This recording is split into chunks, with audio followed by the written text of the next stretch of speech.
നമ്മളെ ഭക്ഷണം ആസ്വദിച്ച് കഴിക്കുന്നതിൻ്റെ ഇടയ്ക്ക് കറിവേപ്പിലയും വേസ്റ്റും ഒക്കെ മാറ്റി ഒരു സൈഡിലേക്ക് വെക്കുന്നത് ഒരു മെനക്കെട്ട പണി തന്നെയല്ലേ. അങ്ങനത്തെ മെനക്കേടുണ്ടാക്കാത്ത ഒരു മുട്ടക്കറി ഉണ്ടാക്കിയാലോ ഇന്ന്. അപ്പോൾ 3 മുട്ട ഞാൻ പുഴുങ്ങാൻ വെച്ചിട്ടുണ്ട്. അതിനകത്ത് തന്നെ ഒരു മീഡിയം സൈസ് തക്കാളിയും കൂടെ ഇട്ടിട്ടുണ്ട്. അത് വേവുമ്പോഴത്തേക്ക് നമുക്ക് പാനിനകത്തോട്ട് ലേശം ബട്ടർ ഇട്ട് കൊടുത്ത് ചെറിയ ജീരകം ഇട്ടു. ഒരു 2-3 സവാള ചെറുതായിട്ട് അരിഞ്ഞത് അതിനകത്തിട്ട് ആവശ്യത്തിന് ഉപ്പും ചേർത്ത് ഇളക്കുന്നുണ്ട്. അത് വാടി വഴന്ന് വരുമ്പോഴത്തേക്ക് ഞാൻ കുറച്ച് മാവെടുത്ത് കുഴച്ച് വെക്കുന്നുണ്ട് പൂരി ഉണ്ടാക്കാൻ വേണ്ടിയിട്ട്.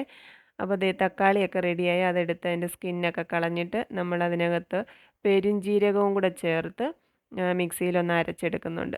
സവാള ഒരു ഗോൾഡൻ കളറൊക്കെ ആകുമ്പോഴത്തേക്ക് ആവശ്യത്തിന് മഞ്ഞൾപ്പൊടി ചേർക്കണം.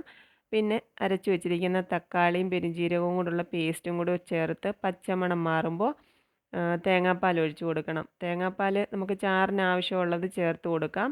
ഇവിടെ അധികം ചാറ് വേണ്ട പൂരി ആയതുകൊണ്ട്. എന്നിട്ട് മുട്ട പുഴുങ്ങിയത് രണ്ടായിട്ട് മുറിച്ച് അതിനകത്ത് ഇട്ട് കൊടുത്തു. പിന്നെ കറിവേപ്പില അരിഞ്ഞാണ് അതിനകത്ത് ചേർക്കുന്നത്. മല്ലിയില ഉണ്ടെങ്കിൽ അതും ചേർക്കാം. പിന്നെ കുരുമുളക് പൊടി. അത്രയേ ഉള്ളൂ നമ്മുടെ മുട്ടക്കറി. അപ്പോൾ ഈ മുട്ടക്കറിക്കകത്തുനിന്ന് വേസ്റ്റ് ഒന്നും നുള്ളിപ്പെറുക്കി കഷ്ടപ്പെടണ്ട. ഇനി നമുക്ക് പൂരി ഉണ്ടാക്കിയെടുക്കാം. മോനുകുട്ടന് കഴിക്കാൻ സമയമായി. ഞാൻ മോനുകുട്ടനുള്ളത് എടുത്തുകൊണ്ട് കൊടുത്തു. ആ മുഖത്തേക്കൊന്ന് നോക്കിക്കേ, ബലൂൺ ഗൗള് വീർത്തിരിക്കുന്നത് കണ്ടാ.